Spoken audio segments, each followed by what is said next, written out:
and mutual support between men and women of goodwill and good conscience in forwarding those moral purposes which are held in common by them all, and which joint purposes are made stronger and more resolute by the very depth of their respective faiths.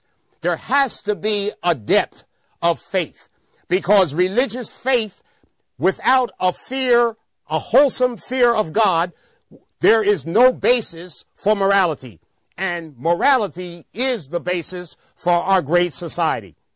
And finally, Robert Welch tells us, we begin this cooperation with a total belief in absolute moral values. And we renounce the spirit of relativity as our foundation for morality. In other words, as Jesus said, "Yet your yea be yea, and your nay, nay. Right is not wrong, and wrong is not right. Evil is not good, and good is not evil. What is right, and what is wrong is wrong. Black is black, white is white. Day is day, and night is night, and the twain shall never meet." We must reject the spirit of this age, which is postmodernism, which says that there are no absolute truths, that truth, as Pilate said to Jesus, what is truth? And he was looking at truth because truth was not a concept. Truth is a person. Jesus says, "I am the way, the truth, and the life, and no one comes to the Father except by me." We must hold to a strong foundation of absolute moral principles and renounce and reject moral relativism. What are we fighting here? Morality and freedom, America's dynamic duel. Our battle, ladies and gentlemen, ultimately is not material. Our battle, ladies and gentlemen, ultimately is not political. Our battle, ladies and gentlemen, ultimately is not social or even cultural, even though we hear a lot today about the culture wars.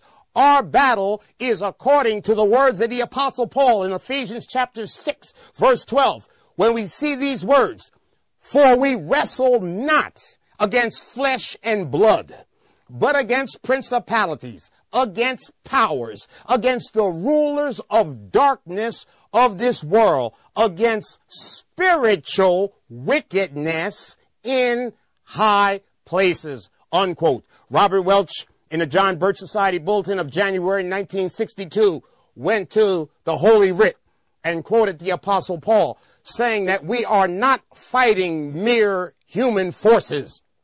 We are fighting invisible, eternal spiritual forces. And that is the reason why we go from battle to battle, swinging at the leaves on the tree, swinging at symptoms, rather than actually ever hitting the taproot, which are spiritual forces, which are set in the invisible realm against our great nation in order to destroy it. And that's the reason why, ladies and gentlemen, morality is tied directly into liberty. That's the reason why, ladies and gentlemen, morality is tied directly into freedom. That's the reason why, ladies and gentlemen, morality and freedom is America's dynamic duel. Let's put out the call for morality.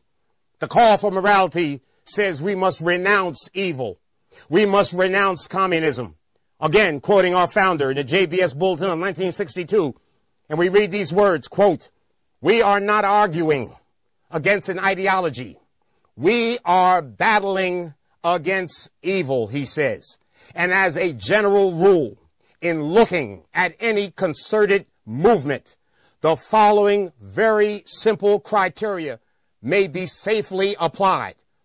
And Mr. Welch gives us this criteria in the form of a question. The question is this, ladies and gentlemen: is it morally right? Is it morally right?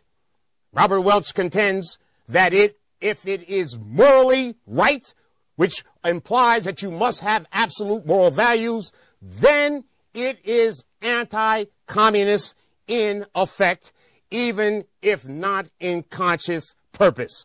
On the other hand, in the negative, the question comes, is it morally wrong? Is it morally wrong? The answer, then it is pro-communist in effect, and almost, as our founder tells us, certainly in purpose, unquote. Also, Mr. Welch tells us, for communism is intrinsically evil. That's a strong statement. But I love this man because he calls an ace and a spade a spade.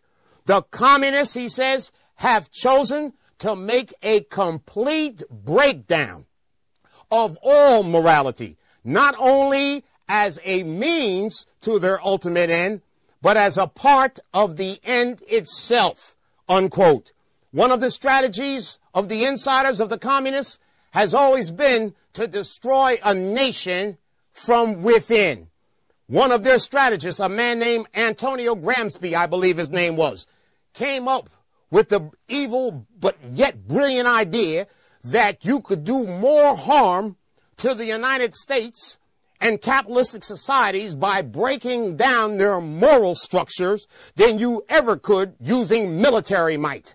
He said if you destroy them from the inside out, destroy them with murder, destroy them with drugs, destroy them with alcohol, destroy them with pre-sex immorality, destroy them with perversion, destroy them with pornography, destroy them with alcohol and gambling, and on and on and on. And he says they will fall into our hands like rotten, maggot-infested